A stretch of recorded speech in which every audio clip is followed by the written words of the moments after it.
What up, y'all? Welcome back to another episode of Indy-Analysis. Today we're talking about the New York Knicks.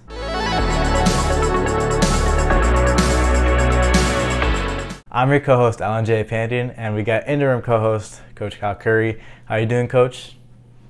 Doing well, Alan. It's always a pleasure, sir. It's always a pleasure to replace Fred. Always a pleasure. So today we're talking about the New York Knicks. They Yeah. finished 37-45, pretty average for their recent history. 11th in the East. They did not make the play-in or the playoffs, obviously. Going over the primary rotation, they had Emmanuel Quickley, point guard, Evan Fournier, shooting guard, R.J. Barrett, small forward, Julius Randle, and Mitchell Robinson to round out the front court. And off the bench, they had Kemba Walker and kind of Derrick Rose playing that combo point guard off the bench. Alec Burks, Cam Reddish, Obi Toppin, and Taj Gibson. Unlike most teams that we've covered, such as the Atlanta Hawks or the Charlotte Hornets, the next problem wasn't their defense, it was their offense. Yeah. And all major statistical categories for offense, they're pretty much bottom five. They were last in league assists. They were 26th in the league in points per game. They were middle of the road in three-point shooting percentage, but Evan Fournier and their designated shooters had a lot to do with that. They were 27th league in field goal percentage, and they're 22nd in the league in bench points per game. So with that, I'm going to pass it to you, Coach. What do you think of this Knicks offense? The Knicks offense, honestly, we talked about this off of camera. It was weirdly inconsistent, considering that they didn't make many roster moves or any big roster moves throughout the season. Julius Randle, with the season he had 2 years ago, you expect him to get better. You expect progress. To what I'm looking for. You expect progress. You expect him to build off of the season he had when they went to the playoffs. But obviously, he struggled in that Atlanta Hawks series in the playoffs 2 years ago, and then he never really seemed to regain his rhythm. He settles for a lot of jumpers, I think. And it was almost like, okay, we're played through Julius Randle. He had this great season. We saw R.J. Barrett have a really good season that year. He was shooting 40% that year from the three-point line. It's like, okay, well, let's kind of shift this then. He started shooting a lot more. The ball started being put in his hands, talking about R.J. Barrett. And then he started shooting poorly. He had a good scoring year last year. He was also very inefficient. You saw Kemba Walker, who should have been able to come in and be, at worst, the third guy on that team, but probably would have ended up being first or second, to be honest. He struggled. He ended up getting benched. There was so much that went on. Emmanuel quickly came on the last part of the season. You saw Cam Reddish come into the team, and they were very open about Tibbs not wanting to play him. And then he was almost a 40% shooter in Atlanta. He came in, and when he got playing time, was shooting 26%. They were just it was crazy, especially considering how good they were defensively for being as young as they were.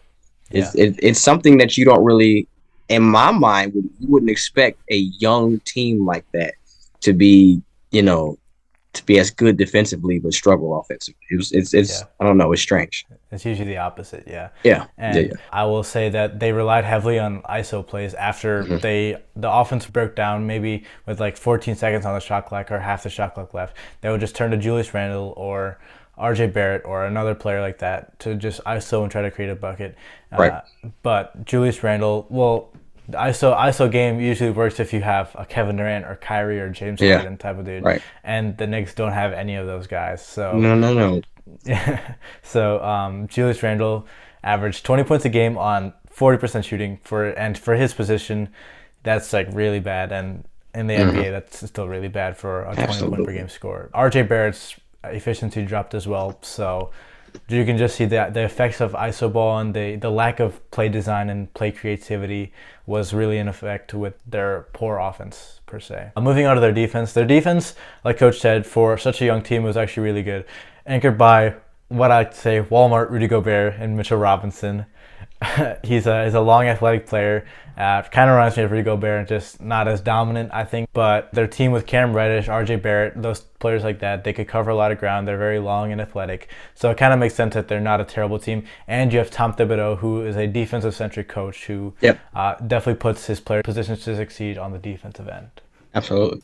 I also think this was another thing that was weird. For a player like Mitchell Robinson, who is as young as he is, who's as good as he is defensively, and for a coach who is focused primarily on defense, Mitchell Robinson didn't play that much. Like, I don't understand. He only played 20, 24 minutes a game, something like that. I feel like he could have been given more opportunities to be on the floor. There's no reason why Mitchell Robinson, in my mind, should be playing fewer than 30 minutes and shouldn't be a double-double every night. I'm not Yeah. saying he should be, coming down with Minnesota Kevin Love type of numbers, but why couldn't he be Jared Allen-ish Hmm.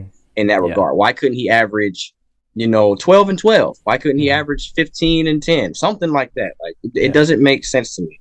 I Yeah. don't understand it. Yeah.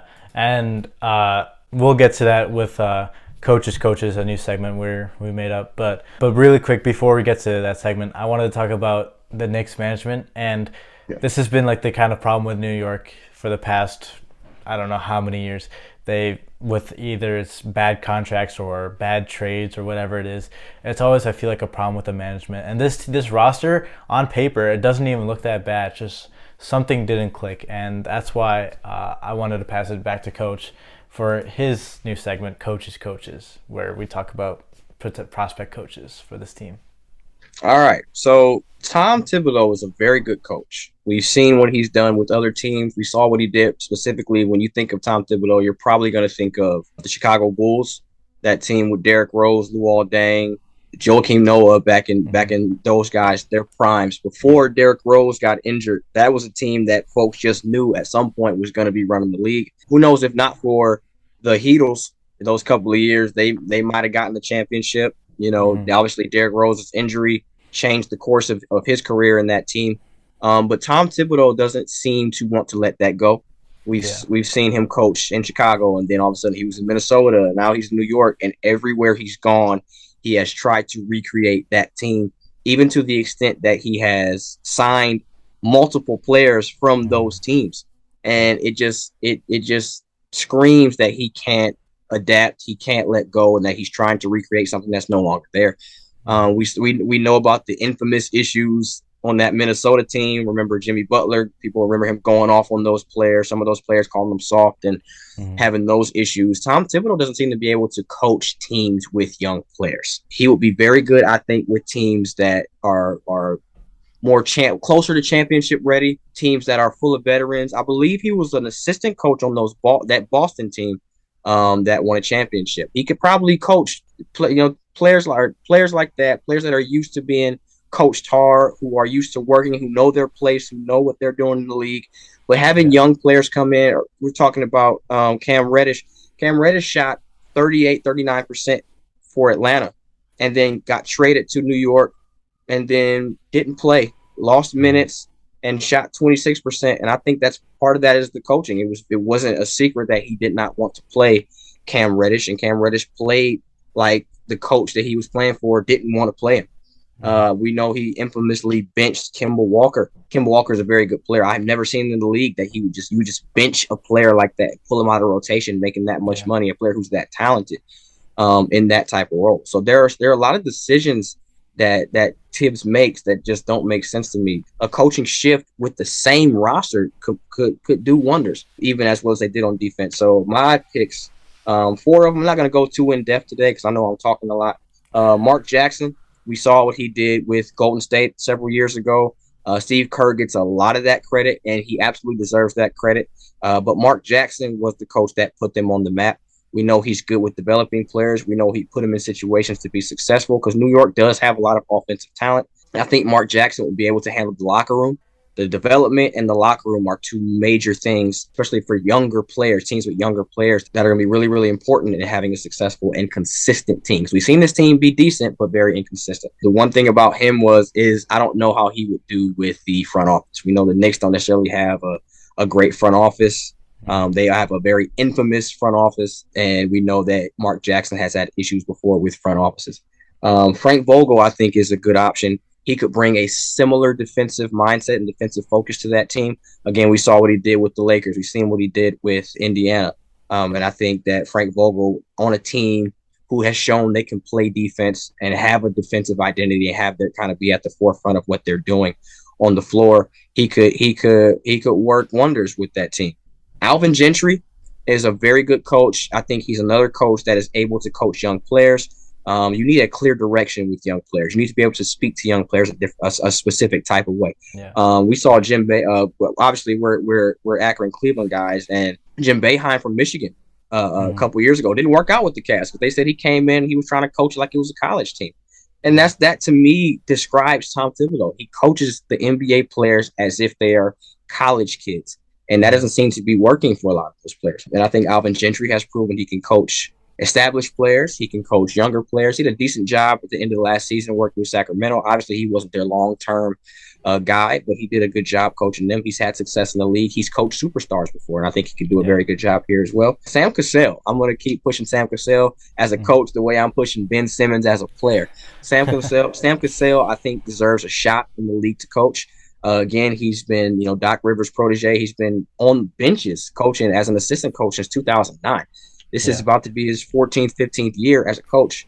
He had great success as a player, 3 rings. He was a point guard. Some of the best coaches have been point guards because your job on the floor is seeing everything that's happening, or even Yeah. before it happens. And as a coach, you're able to do that, I think, even more effectively because you're getting paid to see everything, and not really worrying about being on the floor at the same time. I think he could do a good job. Again, I think he'd have the respect of those players. He obviously knows the game. I think he can work wonders for that team as well. Going back to Frank Vogel, you touched on Paul George, but I think a lot of the credit has to go to Frank Vogel because Yeah. Frank Vogel definitely put Paul George in the position to be an all-star, a superstar type of player. So, and his has a lot to do with Frank Vogel. So, personally, I'm liking either Sam Cassell or Frank Vogel. I think Vogel, that you keep the same kind of defensive identity, so you're not Yeah. losing that end. And Mitchell Robinson will definitely get a lot more minutes because you look back, you had Dwight Howard, Anthony Davis, Roy Hibbert, those type of players who are Yeah. good defenders. And I think Yeah. Mitchell Robinson could definitely fit in that mold. But at the same time, you get smart offensive game plans, but also you bring the best out of your young players. And I Mm-hmm. think Frank Vogel would be a good fit in New York. So I think we brought up Frank Vogel for Sacramento, but I think he's just he's a good coach to kind of just place in a situation, and Yeah. he can definitely adapt very well. So Well, like I yeah, said, we talked about it with Sacramento. Frank Vogel gets a lot of crap for the way last year went with the Lakers. What nobody really talks about is the injuries they had, the front yeah, office issues they had, the issues on the floor they had, which I guess can be attributed to the coach, but it wasn't all him. There was a lot of stuff that went on that I think he was kind of blamed for. with that, we're gonna move on to the offseason moves. Let's start with salary issues. We talked about this off camera, but Yeah. I don't think Evan Fournier is worth $17 million right now. You think that with a player that he led the Knicks and set a record for the Knicks in 3-point shooting, Yeah. and he's a pretty good offensive scorer. You think he is worth 17 million? And in this league, you also argued with players making 50 million a year is kind of justified in that sense.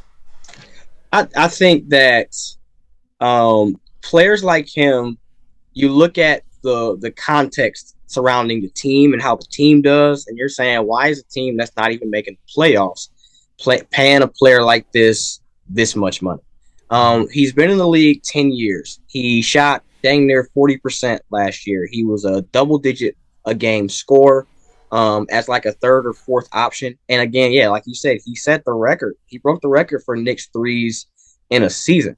So I think he is doing his job. If you take Yeah, the same player, Evan Fournier, at his same salary, 17 million, and you add a round or two in the playoffs, I don't think we're having this same conversation. But I think when you look at the way their season went, when you look at the record they had, you almost are wondering why you're paying any player that much money. But yeah, I look at his salary, I look at Derrick Rose's salary. I think Derrick Rose is about to be making 15 million. Is Derrick Rose worth $15 million? At this point, you could probably look at Julius Randle. Is Julius Randle worth the almost 20 million he's making? Which I think, I'm not saying he's not worth it, but I think before you get to Evan Fournier, I think you got to look at other folks as well. Especially on a team where there are only handful of guys who are even making, double 10 mm-hmm. million plus on that team. This is a team that Yeah, doesn't really have many expensive guys. And yeah, again, a team that's paying Jalen Brunson $100 million, mm-hmm. Evan Fournier is not the first salary I'm questioning. Yeah. No offense Yeah. to Jalen Brunson. Speaking of Jalen Brunson, let's get to free agency. Yeah, my So let's bad. My start bad. with the. You're good. They re-signed Mitchell Robinson. So you like to say Walmart Rudy Gobert. They Yes. signed they signed Isaiah Hartenstein from the Clippers, and then like you said, they signed Jalen Brunson. And me personally, we'll look at this trader, but I don't think is he worth $25 million a year for one successful playoff run, I guess. I don't know. You look at his season, he averaged around 16 to 20 points a game, that kind of range, which is him being a young player that's good. He's developing to a strong offensive player. But Yeah. after just one good playoffs against the Jazz and Phoenix and Golden State, after those good series, just after that, is he worth $25 million? I'm not too sure, but New York seems to think so. And I think his dad is either like an assistant coach there, or he's on the staff there. So there's kind of that little tampering per se. Yeah, they're And definitely being investigated for tampering right now. yeah, That's yeah. another thing. So I don't know. Slide that in there. Talk about him more when we talk about this next trade. And if you haven't heard, these two partners have been in trade talks for a while now, and that is New York to get Donovan Mitchell from Utah. Yeah. New York gets Donovan Mitchell, and Utah could get Evan Fournier, Obi Toppin, Cam Reddish, Trevor Kills, the Knicks rookie this year, and at least 3 first-round picks. I think Utah wanted like 8 or 6 first-round picks or something crazy like that after that Rudy Gobert trade, but Yep. that's just not. If I'm New York, I'm just not accepting that. The reason why this trade doesn't really make sense, in my opinion, for New York is that they, like we just said, they just signed Jalen Brunson, a 6'1" guard who is a ball-dominant guard. If you want to add another 6'1" guard who can't really defend that well, and Donovan Mitchell, who I think he's an all-star player, but they already have Derrick Rose. They're about to lose Kemba, but Derrick Rose, Jalen Brunson, and Donovan Mitchell, 3 shorter guards who are all ball dominant. And I don't know. What do you think about that? I think it doesn't make sense to me for a couple reasons. Number one, you just paid Jalen Brunson $25 million. Mm-hmm. So your plan is either to start them both, two very ball dominant. They're very similar in their style of play. Jalen Brunson, I think, is better as a distributor. And I think he's a better shooter, but they're very, as far as them both being small and how they handle the ball, how they score, they're similar players in that regard. Are you going to play through 2 players who are both that short, that small? We haven't seen that really be successful in the league. I don't think now it's going to start, especially not in New York, especially when you would have to trade. Based on the trades you just named, you're trading Cam Reddish and Evan Fournier, who are your 2 best shooters. Guys who would be able to open up space for Jalen Brunson, open up space for Donovan Mitchell to be able to get into the lane, or to be able to go score. And then for the money, I mean, but based on the money, I mean, you remember we talked about Jalen Brunson. Derrick Rose has an option. He's going to be making about $15 million if he takes it. Mitchell Robinson just signed a contract as well, so he's making a lot more money as well. He's making somewhere of 14, 15, 16 million dollars based on how it's structured. I think overall it's 60-ish million. But I think he'll be making around that as well. So you're putting a lot of money into a few players who, let's be honest, make you a fringe playoff team. They don't even guarantee you, the way the East is right now, a playoff spot. I mean, does that move make them better than the Bucks? No. Does it make them better than the Heat? No. The Sixers? No. The Cavs? I don't think so. When you can go into the Cavs, I don't think it makes them better than them either. How many teams really have 30? You think about teams that are paying guys $30+ million. You know, these are teams that are looking to win a championship, and there are guys who have earned that based on their play. Donovan Mitchell earned that, I will say, with Utah, with the team that was surrounding him. They were a good team on paper. Every year they were projected to last about 3 years to go to at least the Western Conference Finals for a lot of folks. Some folks had him as a finals team the last couple of years. Obviously, that never panned out. But I don't think that Donovan Mitchell by himself is going to put you over the top like that. And especially with this signing of Jalen Brunson, it just kind of seems like the Knicks, and this was my thought, the Knicks are more worried about selling tickets, it seems, than about, putting banners up in the Raptors or making it to the playoffs. When you're just trying to sign players with names, I don't necessarily see that happen. I forgot to mention this one potential free agent signing that I think they should invest in, and that is re-signing Carmelo Anthony, or not re-signing, signing back Carmelo Anthony. And not only would it bring back some fans, just like some loyalty with Carmelo Anthony being brought back, but Carmelo Anthony can stretch the floor. He's a good shooter. He can be an offensive threat in the post, in the mid-range. He can go get a bucket if needed. And his defense can be, if they do keep Tibbs, his defense can be kind of helped with Tibbs' system. So, I don't know. I think Melo could be definitely a potential option. I love Melo. I was thinking, I know we didn't do much of this like we did on some of the other teams, but one thing I think they were missing is a little more scoring from the wing. Yeah. somebody that you can give a bucket to. And they have, RJ Barrett, I think he might be there. I'm not Mm-hmm. sure if he's ready to just be that guy. But even if he's your starting guy on the wing, Carmelo can come off the bench. He can. There's not a thing offensively that Melo can't do. You Mm-hmm. can post him up. He can be a spot up shooter. He can be a guy you get the ball to and go in the ISO and score. At Yeah. this point, he's a veteran. He's a Yeah. fan favorite. He checks all the Mm-hmm. boxes, and I always think you should always buy stock in guys who maybe aren't stars but have been stars Mm-hmm. because they're gonna give you. He's been a star for years in this league. He's a first ballot Hall of Famer when he comes up for that. And Yeah. I think having been the go-to guy, there are going to be nights where you can give him the ball and say, you know what, you got it tonight. Go get us 30. Go get Mm-hmm. us. He might have a 40-point game in him once or twice Yeah. this year. Yeah. And even if he doesn't, he's going to be able to have that mindset that will allow him to be a champion in his much smaller role. We saw the way he Mm-hmm. started the year out last year, shooting the ball, Mm-hmm. specifically at home, just from three. He was shooting at one point at home 60%. Yeah. When you're the guy who's been used to scoring 30 points a game, I think that's part of why Derrick Rose was so good with them as well. He's used to being the guy, even though he's not that all the time. He can do that in bunches and in spurts. And even we saw him a couple years ago have a 50-point explosion. I Yeah. think guys like that are always, always, always going to be helpful to a team. That just about does it for New York. We talked about off camera. It's not really. You think of New York, you think of New York like the Mecca, all of that stuff, the glamour. But Yeah. their basketball team is kind of not the most interesting to talk about in No, basketball terms. no, no. So it might be a shorter episode after editing and everything. But I'll give it back to Coach. Coach, you want anything to say? Yeah, man. I think it's that New York needs to do something here to change the perception of their team. Like you talked about being known for the Mecca. They're known for having the arena where everybody comes to drop 40, 30, 40, Yeah. 50, 60 on. You Yeah. gotta you gotta do something different to try to change that perception. You can't be the team that folks are circling on their calendar to Yeah. come get their career highs. Yeah. Yeah. Because I mean, So they yeah. talk about Madison Square Garden, but it's really on the team. It's not just the arena. They're Not just scoring the that on the guy, on the players and coaches. yeah.